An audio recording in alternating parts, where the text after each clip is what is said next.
بسم اللہ الرحمن الرحیم۔ اللہ تعالیٰ نے زمین و آسمان ان میں بسنے والی تمام مخلوقات کے خالق و مالک ہیں۔ جس طرح انس و جن کو اپنی عبادت کے لیے پیدا کیا، اسی طرح باقی مخلوقات کو بھی کسی نہ کسی مقصد کے لیے پیدا کیا۔ ہر مخلوق اللہ کی تسبیح بیان کرتی ہے۔ ان مخلوقات میں سورج، چاند اور ستارے بھی شامل ہیں۔ نبی کریم صلی اللہ علیہ وآلہ وسلم نے جاہلیت کی ایک برائی یہ بھی ذکر فرمائی: لوگ ستاروں کی گردش اور ان کے اپنی اپنی منازل میں طلوع و غروب کی وجہ سے بارشوں وغیرہ کے برسنے کا اعتقاد رکھیں گے۔ حضرت زید بن خالد سے مروی ہے کہ حدیبیہ کے مقام پر رات کو بارش ہوئی اور صبح اللہ کے رسول صلی اللہ علیہ وآلہ وسلم نے ہمیں نماز فجر پڑھائی۔ جب آپ صلی اللہ علیہ وآلہ وسلم نماز سے فارغ ہوئے تو ہماری طرف رخ مبارک پھیر لیا اور پوچھا: کیا آپ لوگوں کو معلوم ہے کہ آپ کے رب نے کیا فرمایا ہے؟ ہم نے عرض کی: اللہ اور اس کا رسول صلی اللہ علیہ وآلہ وسلم بہتر جانتے ہیں۔ آپ صلی اللہ علیہ وآلہ وسلم نے فرمایا: اللہ تعالیٰ نے فرمایا ہے کہ میرے بندوں نے صبح کی تو مجھ پر ایمان رکھتے تھے اور ستاروں کے منکر تھے، اور جس نے کہا کہ ہم فلاں فلاں ستارے نے بارش برسائی تو ایسے کہنے والا شخص میرا منکر، جبکہ ستاروں پر اعتقاد رکھنے والا ہے۔ نظام فلکی قدرت الہی کا مظہر اور تابع ہے، اور سورج، چاند اور ستارے سب کے سب اللہ کے حکم سے ایک مقرر، منظم اور مثبت نظام کے تابع بنا دیے گئے ہیں۔ اللہ کے رسول صلی اللہ علیہ وآلہ وسلم نے فرمایا کہ سورج اور چاند اللہ تعالیٰ کی قدرت کی نشانیوں میں سے دو بڑی نشانیاں ہیں۔ حضرت ابو ذر سے مروی ہے کہ میں سورج کے غروب کے وقت نبی کریم صلی اللہ علیہ وآلہ وسلم کے پاس مسجد میں بیٹھا ہوا تھا۔ آپ صلی اللہ علیہ وآلہ وسلم نے مجھے مخاطب کرتے ہوئے فرمایا: ابو ذر، کیا آپ جانتے ہیں کہ سورج کہاں غروب ہوتا ہے؟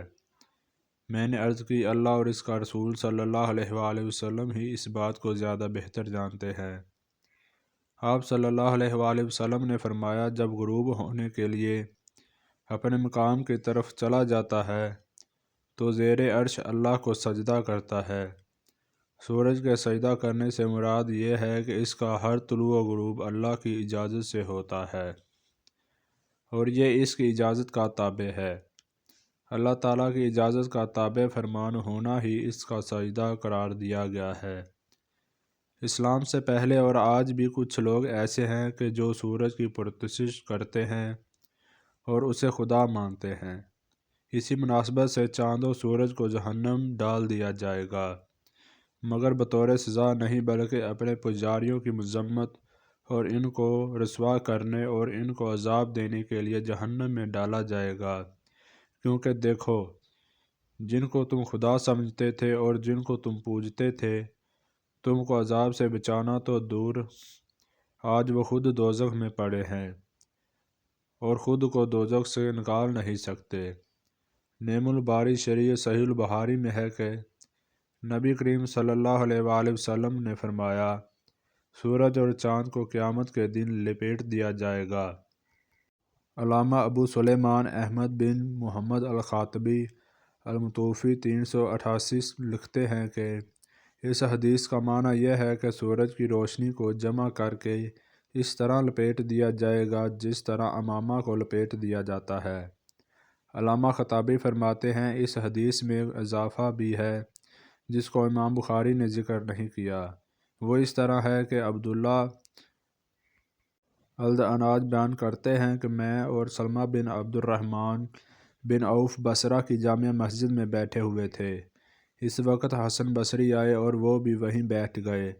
پھر انہوں نے حدیث بیان کی اور کہا کہ ہمیں حضرت ابو ہریرہ رضی اللہ تعالیٰ عنہ نے حدیث بیان کی کہ وہ رسول اللہ صلی اللہ علیہ وسلم نے فرمایا: بے شک سورج اور چاند قیامت کے دن دو بیل ہوں گے جن کو لپیٹ کر دوزخ میں ڈال دیا جائے گا۔ حسن بصری نے پوچھا: ان کا کیا گناہ ہوگا جو انہیں دوزخ میں ڈال دیا جائے گا؟ تو عبداللہ داناج نے کہا: تم کو رسول اللہ صلی اللہ علیہ وآلہ وسلم کی حدیث سنا رہا ہوں۔ تو حسن بصری خاموش ہو گئے۔ اس اعتراض کا جواب یہ ہے کہ سورج کو لپیٹ کر جو دوزخ میں ڈالا جائے گا، یہ ان کی کوئی سزا نہیں ہوگی، بلکہ سورج اور چاند کی پرستش کرنے والوں کو مذمت اور ان کو رسوا کرنے کے لیے سورج اور چاند کو دوزخ میں ڈالا جائے گا کہ دیکھو، جن کو تم خدا سمجھتے تھے اور ان کی پرستش کرتے تھے، تم کو عذاب سے بچانا دور، آج وہ خود دوزخ میں بھی پڑے ہیں اور خود کو دوزخ سے نہیں نکال سکتے۔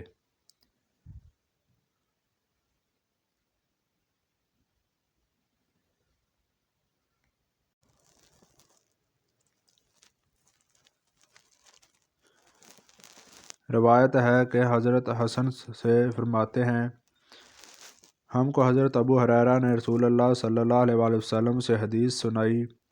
فرمایا، سورج اور چاند قیامت کے دن گہنے ہوئے دو پنیر کے ٹکڑے ہوں گے۔ خواجہ حسن نے کہا کہ ان دونوں کا گناہ کیا ہے؟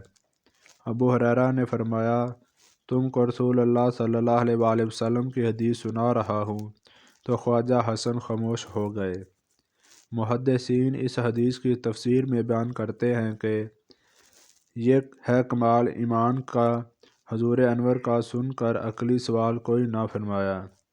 اس کا جواب یہ ہے کہ وہاں چاند سورج عذاب پانے کے لیے نہیں جائیں گے، بلکہ اپنے پجاریوں کو عذاب دینے جائیں گے۔ ان کی گرمی آگ کی گرمی سے مل کر عذاب کو دوبالا کر دے گی۔ دیکھو، دوزخ میں عذاب دینے کے لیے فرشتے بھی تو ہوں گے، مگر وہ عذاب پانے کے لیے وہاں نہیں گئے بلکہ عذاب دینے کے لیے ہوں گے۔ نیز یہ دونوں نور ہیں اور نور کو نار تکلیف نہیں دیتی۔ دیکھو، مومنین وہاں کے گناہ گاروں کو نکالنے کے لیے دوزخ میں جائیں گے مگر بالکل تکلیف نہیں پائیں گے۔